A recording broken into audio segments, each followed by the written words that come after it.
সাভারে ৪ মাসের অন্তঃসত্ত্বা গার্মেন্টস কর্মী তানিয়াকে তার দ্বিতীয় স্বামী বিরুলিয়া এলাকার এক নির্জন জায়গায় নিয়ে শ্বাসরোধ করে হত্যা করেছে। আজ দুপুরে সাভার মডেল থানায় এক সংবাদ সম্মেলনে এ তথ্য জানান সাভার সার্কেলের অতিরিক্ত পুলিশ সুপার শাহিনুর কবির।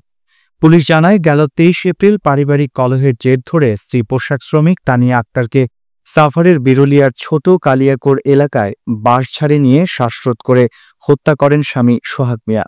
পরে ২৫ এপ্রিল পুলিশ নিহতের লাশ উদ্ধার করে ময়নাতদন্তের জন্য রাজধানীর শহীদ সোহরাওয়ার্দী হাসপাতালের মর্গে প্রেরণ করেন।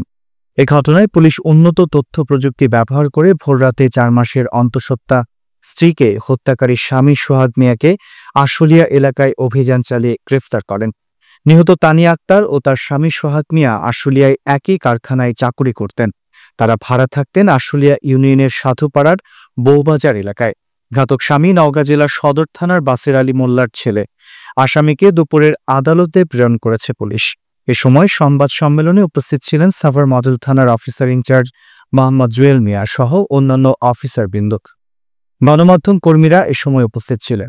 বিবাহবদ্ধ আবেদনের ফলে তাদের একটা পেটে বাচ্চা আসে। এই মেয়েটা যাকে মারা হয়েছে তিনি ৪ মাসের অন্তঃসত্ত্বা ছিলেন।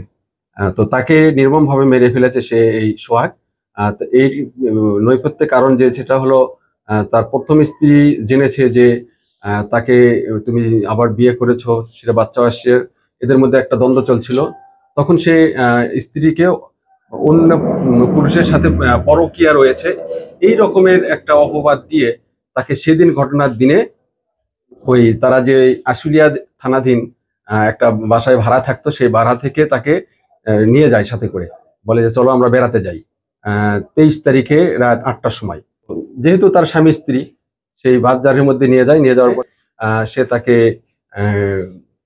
গলায় চিপে ধরে শ্বাসরোধ করার ফলে মৃত্যু নিশ্চিত করার জন্য ওই তানিয়ার ওড়না দিয়েই তার গলায় পেঁচিয়ে তাকে একেবারে নির্মমভাবে মেরে ফেলার পরে তাকে ওখানে রেখেই সে ওই অর্ধনগ্ন অবস্থায় রেখে সে চলে আসে।